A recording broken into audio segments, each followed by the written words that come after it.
Hey everybody, welcome to the PROGCAST. I'm Nels Bendian, and today I am here with Gregg Bendian. And we're going to talk about his history with Todd. We're going to talk about our appreciation, our mutual appreciation of Todd. And there is a brand new DVD that has recently come out that documents the Unpredictable Todd Rundgren tour, specifically the City Winery show in New York in 2012. That my father played on, and we're going to kind of go through a bit of this and a bit of our history with Todd Rundgren. Todd geekery. To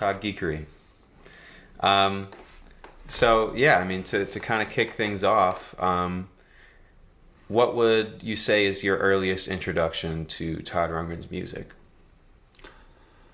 Probably, like most people, the hit singles, the Something Anything comes into our radar. It's the first thing in our radar. If you were before that, people like Jesse Gress, who grew up in the area of Pennsylvania that Todd was active first in, he knew everything from before Nas to that point. Nationally, it was Saw the Light, Hello, It's Me, Steady Rotation. Definitely at a point of adolescence where you're finding out about girls, and that's the soundtrack of finding out about romantic feelings for girls and looking into girls' eyes, and these sorts of things being really good melodies and really good chord sequences, and just the phone call song. The phone call song. So you would say I Saw the Light and Hello, It's Me are very much of that era. They represent that era, but I want to tell you what's funny. The romance and dating in that era. Their gateway. Because the motherfuckers on Something Anything, for me, are Torch Song and The Night the Carousel Burned Down. Sure. If you don't get to those and realize what those are... Mm-hmm. You know what I mean? So that comes later. But we bought the album pretty quickly, I have to say. Because we had... my mom was on top of Carole King, Tapestry. So, we were... The Carly Simon stuff. We were... Like, Todd was in her roundhouse in that way, too, my mom. In that, she would have heard the chords. And at that time... Okay, so Todd is sort of like a songwriter like Carole King. He doesn't want to be that because he has aspirations to be,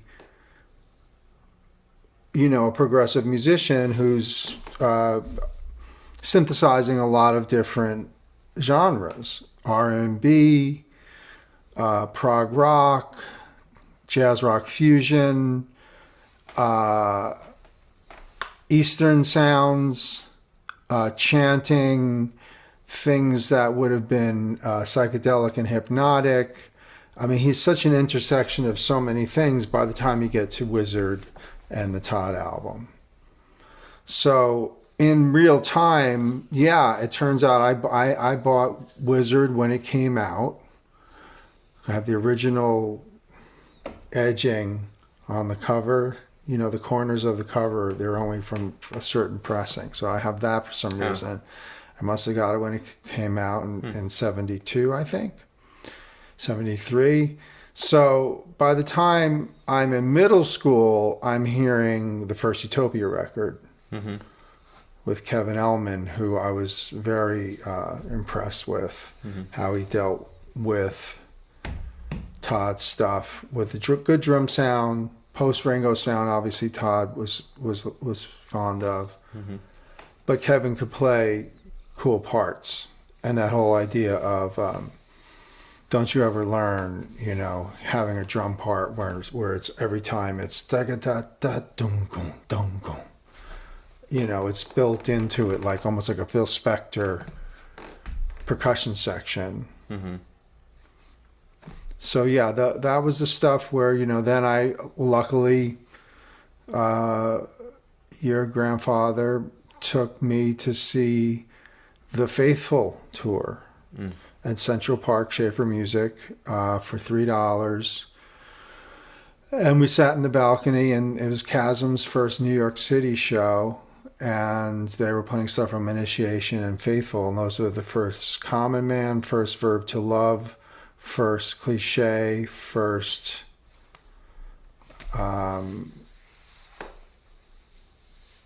What they didn't play was boogies, but they played everything else. They didn't do the covers. They did all the originals from that album. Mm-hmm. So it's the quartet with everybody singing. Mm-hmm. So from that point on, I went through everything he ever did, every project, new band, new direction. Just thought he always had the musicality in any of those situations, and the amount of prog versus vocal arranging versus R&B sound world versus electronic sound world, so I was with him for Cosmic Fire 100%, like you. I mean, Roger Powell, shout out to Roger Powell too, but Treatise on Cosmic Fire, and I always like to connote this and note this, that Treatise on Cosmic Fire and The Night the Carousel Burned Down are the two Andy Partridge Todd favorites. Yeah. And knowing that tells me a lot about how we feel about Todd's range. Yeah. Real quick before we continue, comment below your guys' introduction to Todd. What was your first Todd experience? Don't forget to like, comment, subscribe, and tune into the Patreon for just $5 a month. You guys can have all sorts of bonus content. So next, I want to ask you what this era in your life was where you were seeking out playing for Todd, and how this kind of connection began. In my mind, I realized that I knew vast swaths of repertoire, and that I was making money from them playing a combination of this at that time, which would have been 2007, 2008, Mahavishnu Project, the musical box, and Zappa music with Project Object. Andre Chomley and Ike Willis and Ray White, and going into that catalog, and then knowing that I had the Todd catalog, I was kind of like, oh, well, there's this other catalog I have in my mind where I can call on it, and in a way that, remembering some of these are easy. Some of them are not easy.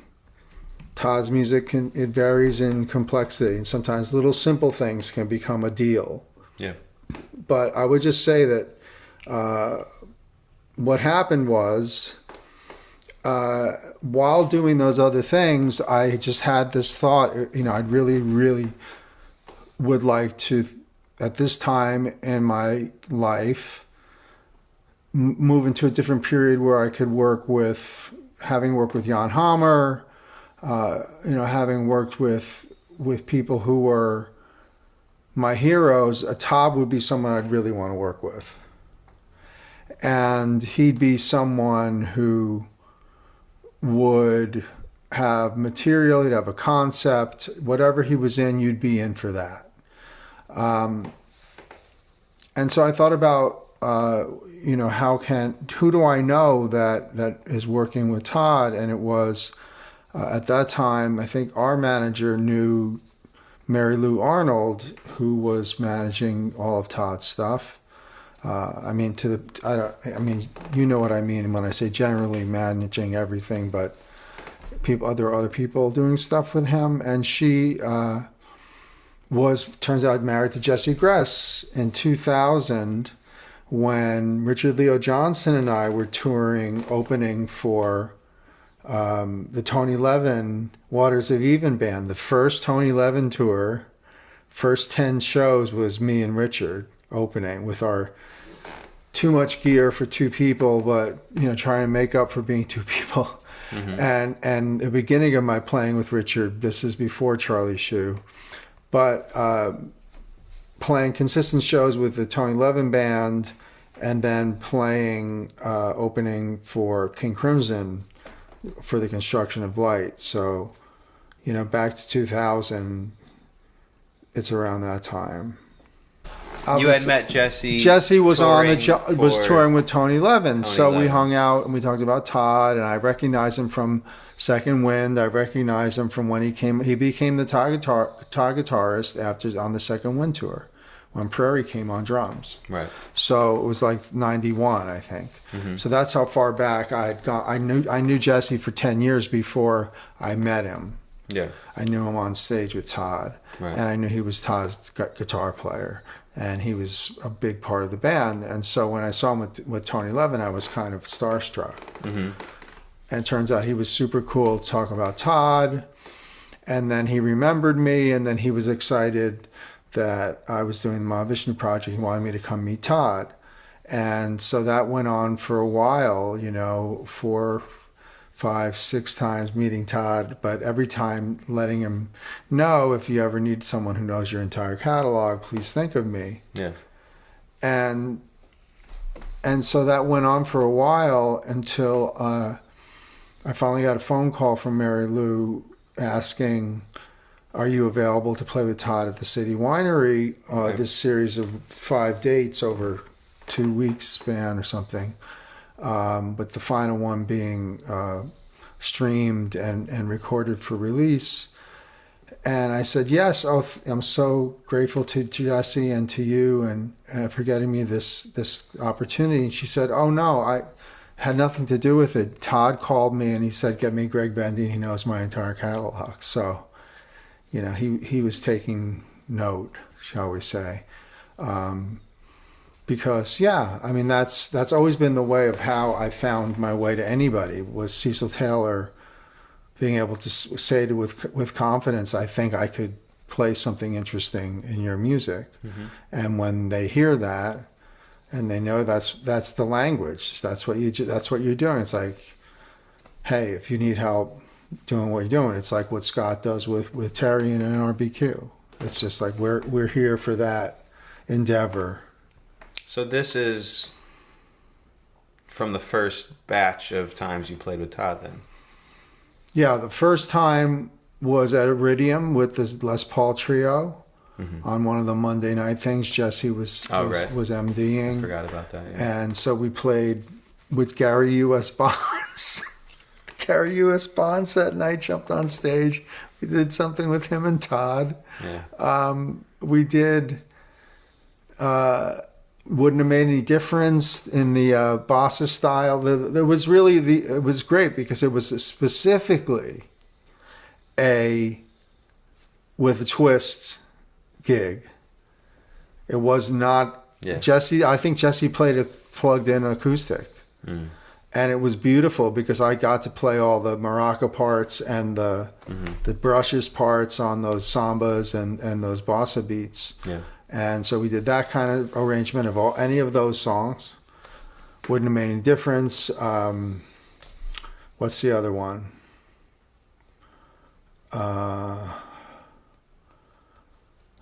Too Far Gone. They do Influenza on that. We did Influenza. I Saw the Light on that. Yeah, we did Influenza with the Les Paul Trio, and then we didn't do it again in later gigs. Yeah, I like the twist arrangement of that. Yeah, so knowing the different arrangements comes in real handy because nobody wants to rehearse. Nobody has time to rehearse. Everybody has their life, and you really want to come in prepared as you can be to show up. So when you show up ready to play, I said yes, obviously, and she said, okay, well, Todd's going to send a list of songs. It's going to be like 50, 60 songs. And so I said to Mary Lou, can I talk to Jesse about... Right away, I knew Jesse was my connection to the source. And I called Jesse, and Jesse, of course, was great and welcoming, and you know, the font of knowledge. He goes, you know, this is a high likelihood of this song being on the list, being played, but this song is always on the list. That always gets played. This never gets played. We don't worry so much about that. There were songs that were in rotation that got dropped, but there's a master list of unpredictable songs. Yeah. So I knew that that's what it was, but. Before we get into that, I also recalled that there was no drum set to be played. And this was a fun little challenge because I had so many groups that where I had to have a hybrid kit that was going to be drum set and percussion kit at the same time, where I could play sticks, rods, different types of articulators rather than just play drumsticks on a kit. And Todd didn't want a kit. So I tried, after one night of playing that run without a kick, a bass drum, I begged him and I said, could I please just, you guys are rocking out on stuff. I know it's supposed to be real light and everything, but when it gets heavy, like on black and white, I want to be able to throw down a little bit. And you know, just can I have an 18?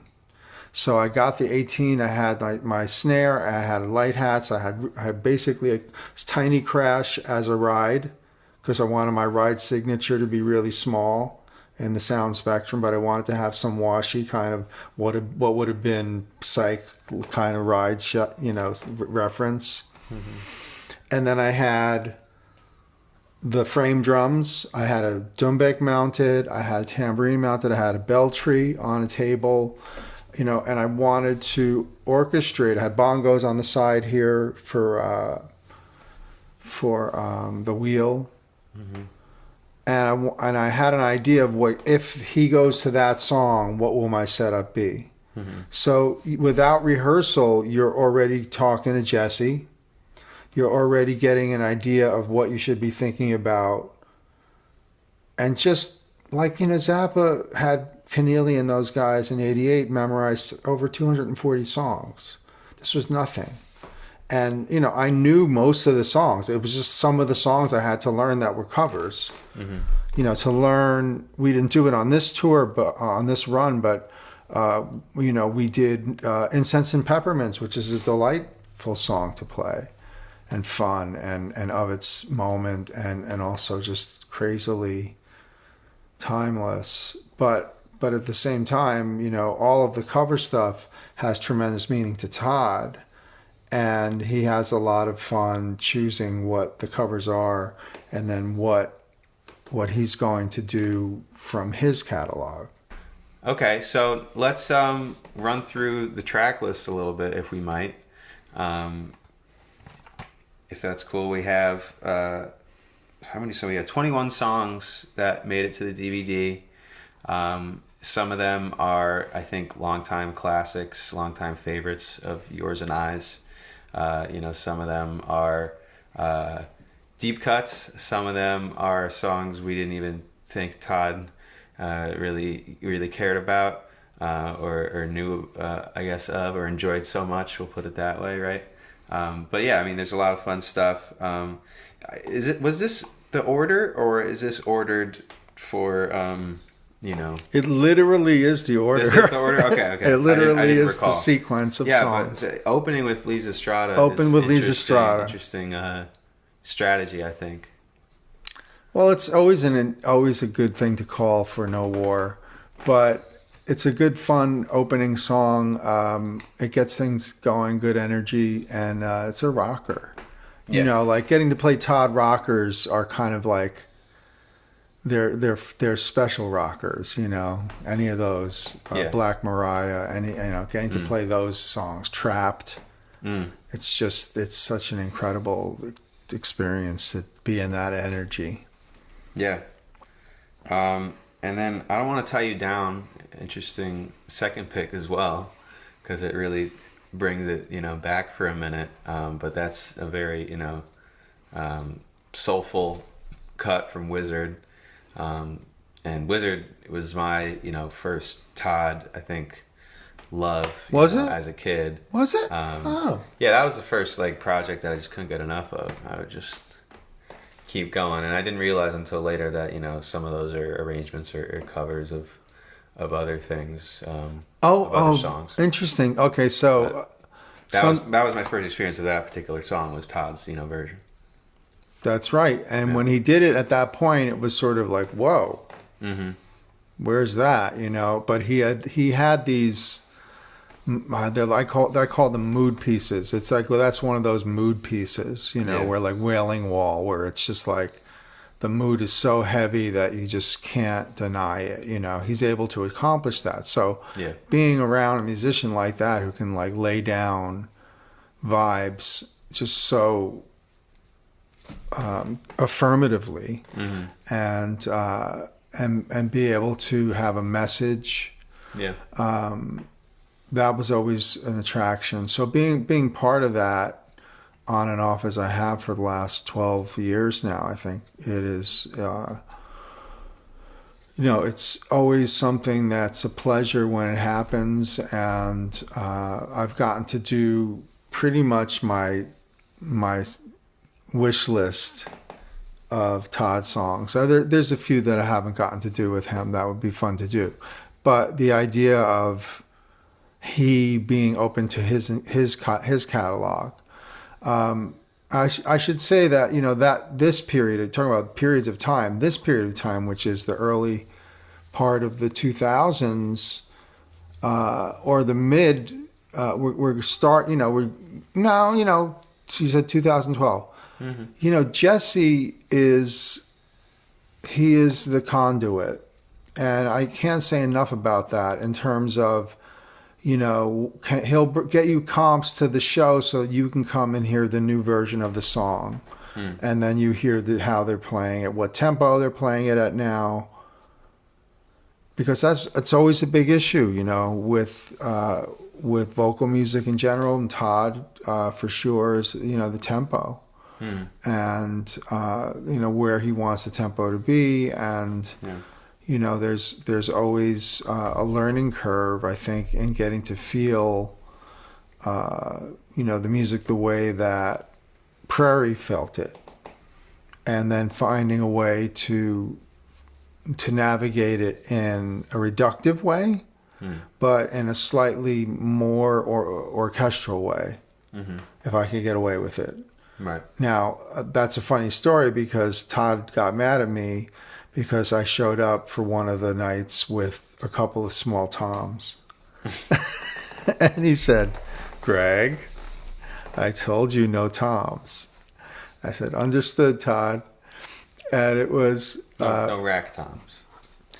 No, it was like the frame drum thing was okay with him. And actually, I'm glad, because that ended up being a fun thing to have. And, having the djembe and having the non-toms be toms, way better choice. So again, like that's little production things like that where he goes like, well, if you're crossing over to have bass drum, snare drum, and toms, and all your other stuff, now you're back into drummer with the percussion setup. So the whole idea was this was to be a percussion thing. But Chasm was so loud in my monitor, because when we were sound checking, we hadn't gotten levels, and I thought, oh, okay, so now this is a rock thing, and I was not able to keep up sonically. So yeah, it ended up being, having the small kit was fun to have for this engagement, and then was kind of warped into when Prairie did it and when I did it would either be my setup or there'd be this cocktail kit. Yeah. So then we have one of my favorites, I think one of your favorites as well, that I want to talk about, which is Cliché. Well, Cliché is always a challenge because it's two feels at once. Da, da, da, right? Da, ding, da, da, ding, da, da, ding, da, da, ding, da, da. And you have to kind of float between those two, because there's riffs that are going to happen that you can accentuate on cymbals and things that you want to show that you're in the form. But really, the thing about Cliche is I wanted to add some beltry and be part of that flourish of, be part of that. Yeah. And so that's on there. As much as possible, add little things, but really that was just add little things.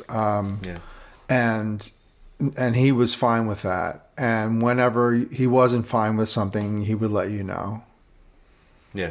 But yeah, Cliche, that was a favorite from when we first heard it at Faithful. So yeah, to be able to play Cliche more than once, and it got good. I mean, this is early on in the run. I think this is the first run of Unpredictable shows, is this DVD.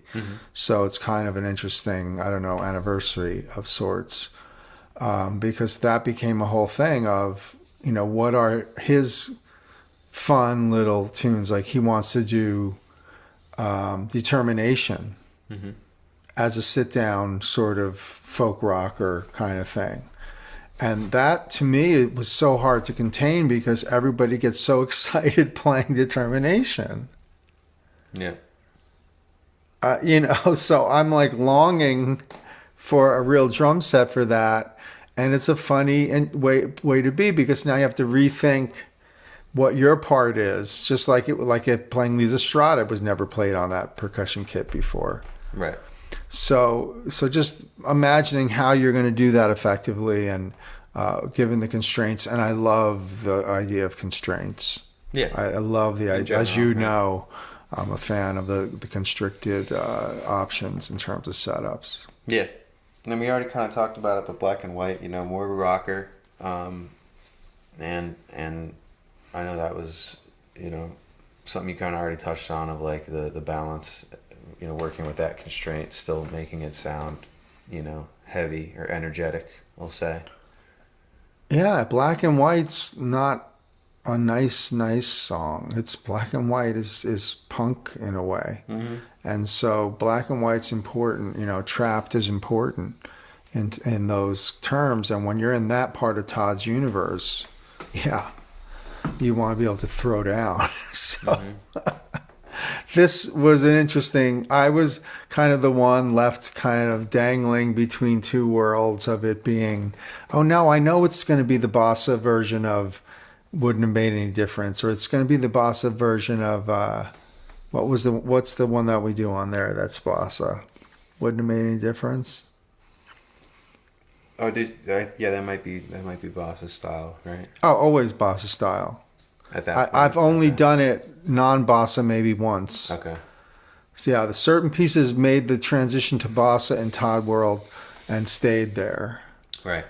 I don't want to, talk out of turn here, but I do think that at a certain point, he liked it that way.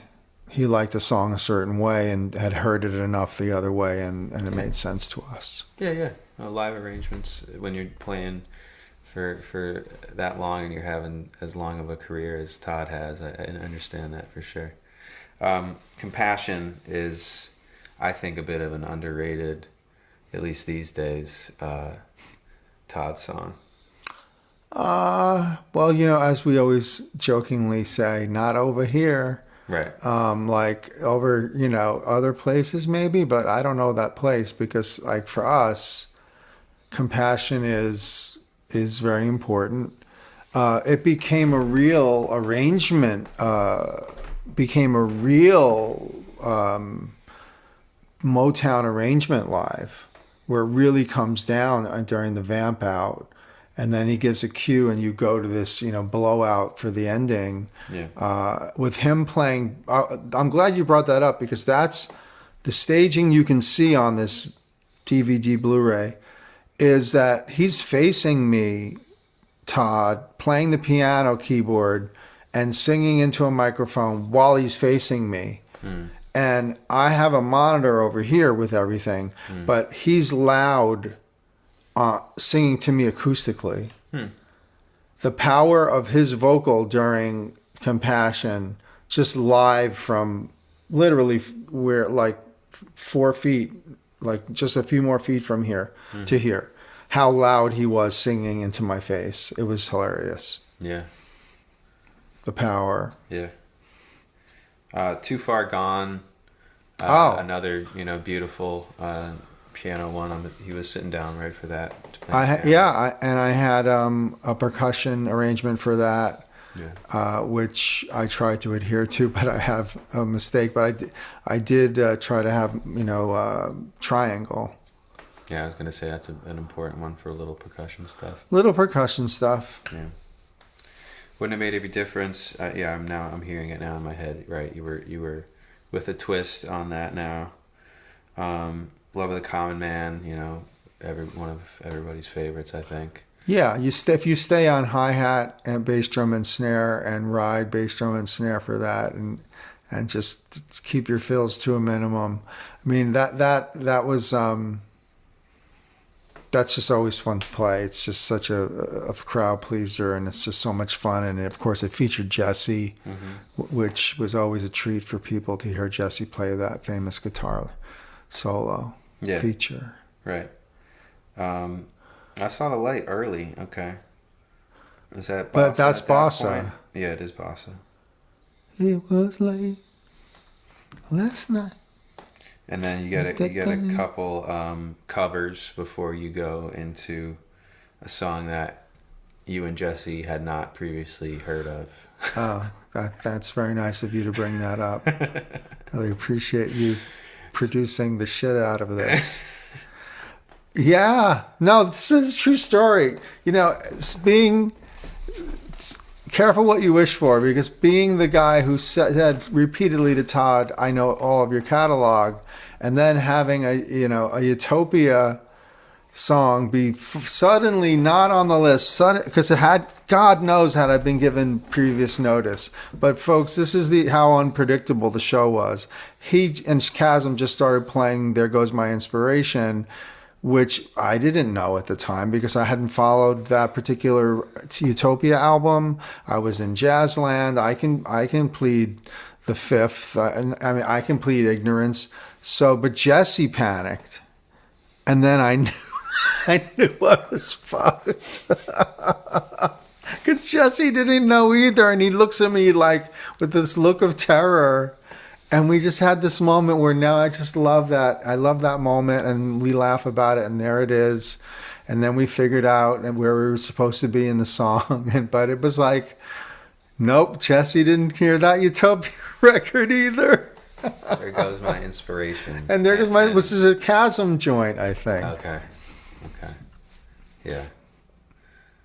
And it made the cut, so you guys can. I think it's funny because the box set of the live Todd stuff that is over there, if you want to grab it.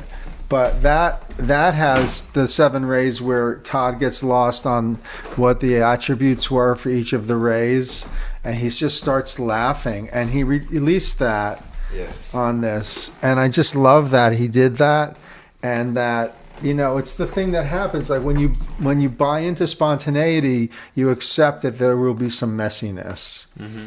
But what do you gain with spontaneity is a kind of energy. Yeah. So then you get determination, which we talked about already. A blast.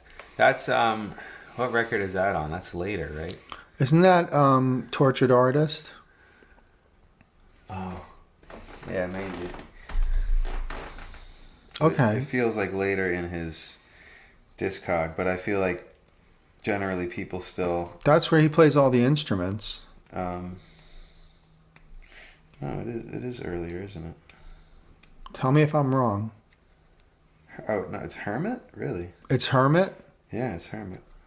What did I say it was? Tortured Artist? Yeah, you said it's earlier. Earlier I apologize, Jesse. I thought it was later. But yeah, I mean, just a rocker with dense deep chords once again. Well, great vocal arranging. It's a don't forget we later had Greg Hawkes on the keyboards for the Unpredictable tours, and I think at that point, it was different. This was Todd still playing keyboards, the last of Todd playing keyboards, perhaps. Although maybe I'm wrong. Maybe Todd album live was after this. But so yeah, it was another one of those cuts where you're thinking of the drum part from the record, but you're also trying to come up with something. Yeah.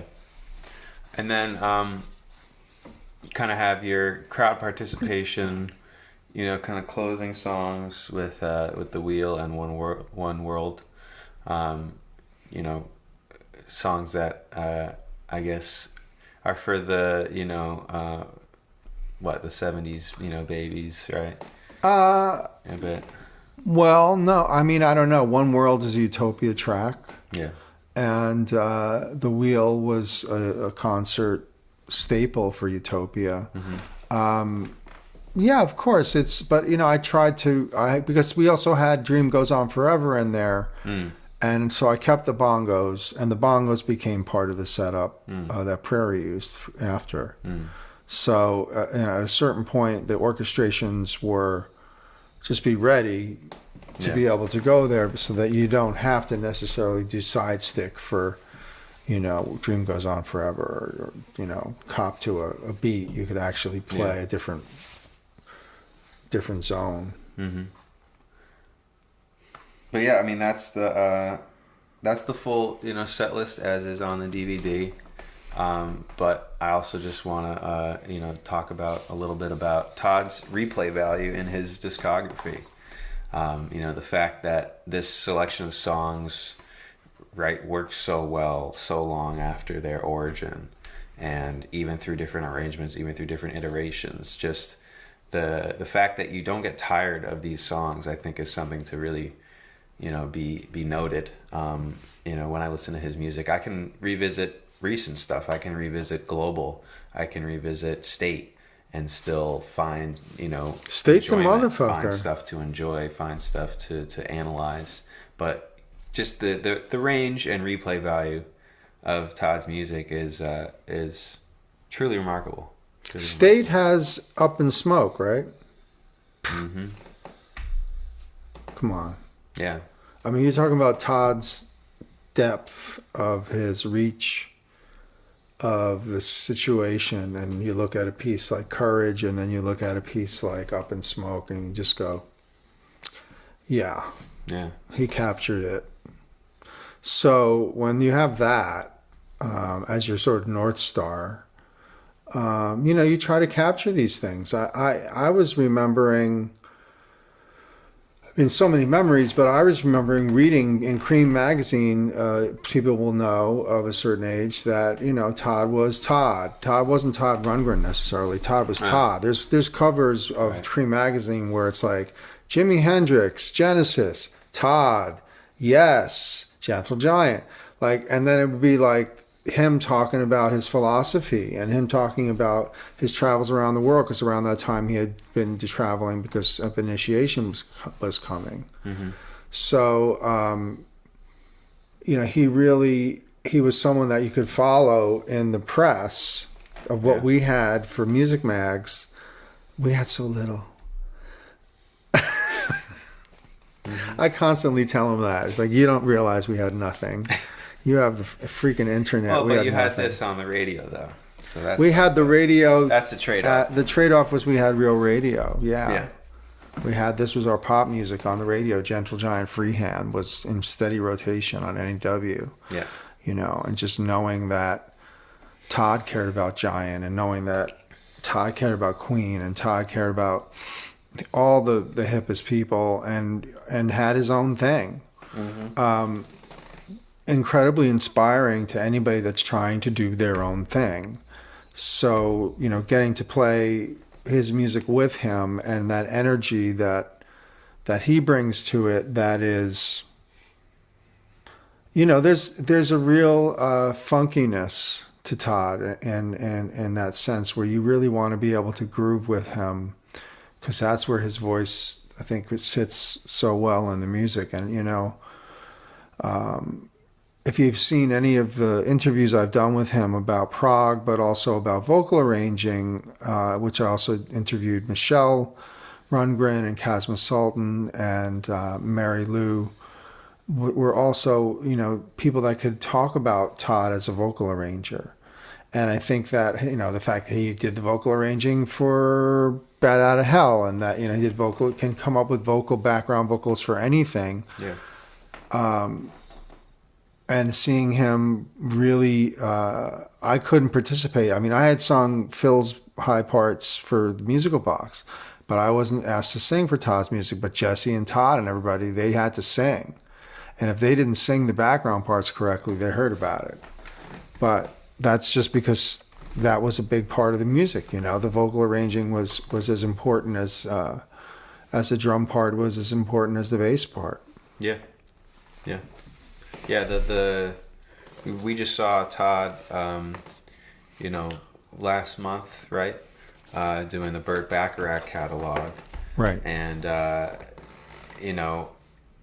we've, I think, known of his, we'll call it, musical voice, musical tone that he does, a more theatrical, tone that I think he employs in this Burt Bacharach tour. But another example of his range, but just also the lifespan that his strong vocals have had is really incredible. Right. To hear him do that emotional Burt Bacharach stuff and the more theatrical cuts was really cool to see. I think it was pretty well attended, but definitely a really great show to see, just to show Todd's versatility again.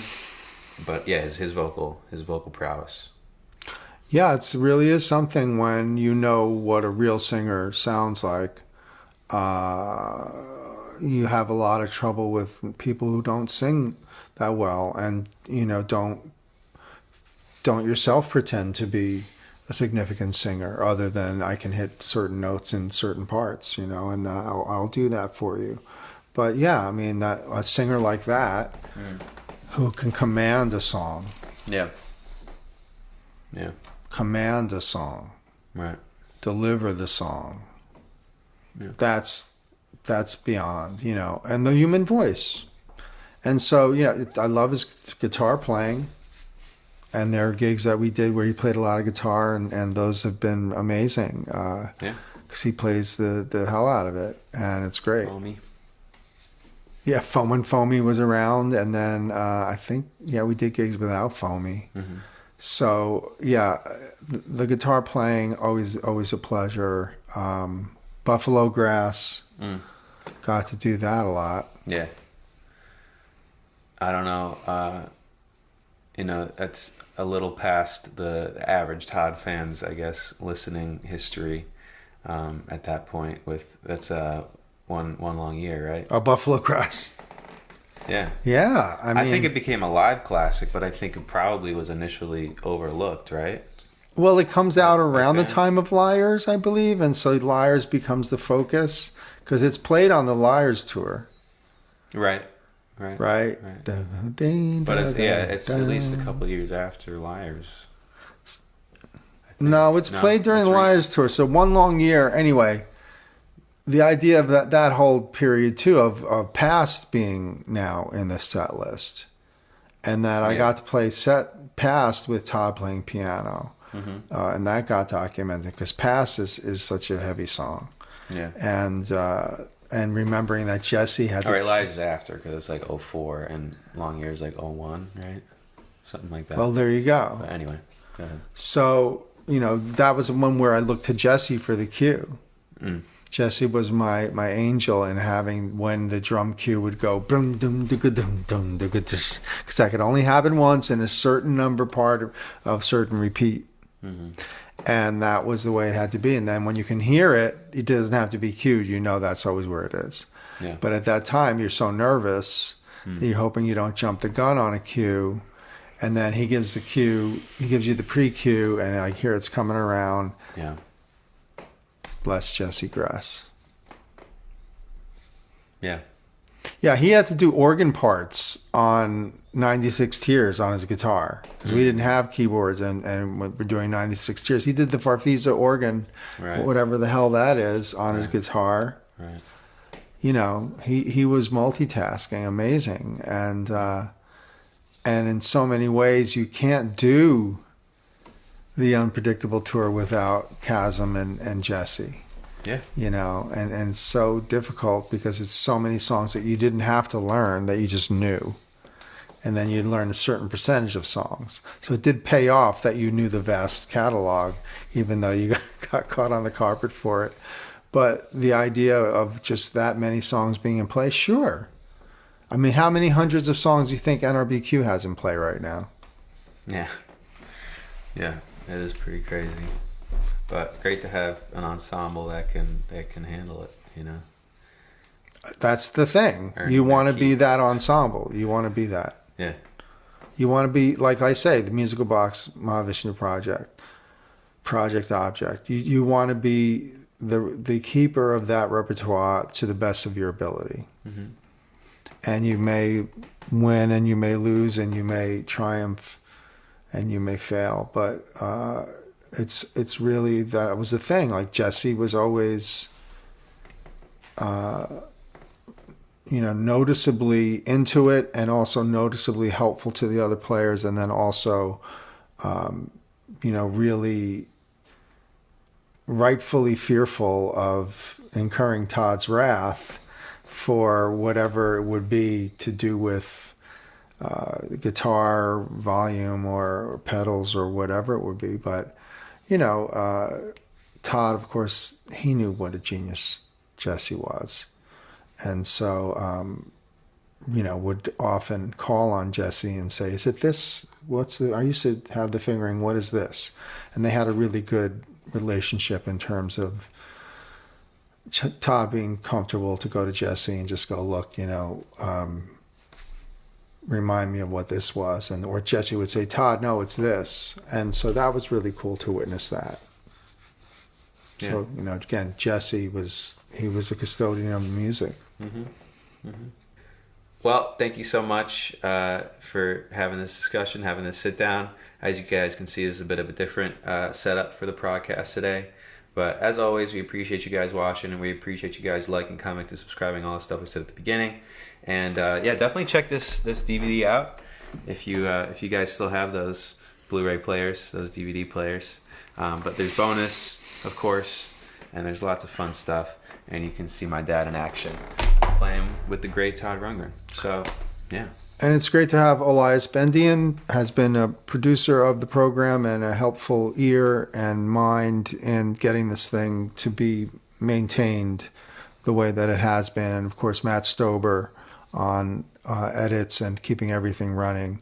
So, it's good to you get a face with the name and you get an idea of, the level that we try to keep around here of what we're thinking about and what all of this music does to us emotionally and what it does to us intellectually and what it does to us in so many different facets of our life. So, yeah, we're big picture here at the PROGCAST, and, this is 2/3 of the PROGCAST operation for you right here. So we do appreciate you folks. Love the comments and really appreciate the encouragement. We talk about it all the time, how it's a community of people that love everything and, are open to all sorts of musical experiences and just be challenged musically. And that whole attitude, that will never die here, This is Sun Hello Sound. I don't think we've ever officially announced that. This is OLIAS of Sun Hello. That's where we got the name. And so we have named this place where we have recordings and we have rehearsals and we have performances, Sun Hello Sound. We just had the Exposure Project for a week here. They did an in-house concert at the end. We have a large performance space, fits about 30, 40 people. And so we are recording there. We did a record with Quincy Jones on bass, me and Neil Alexander.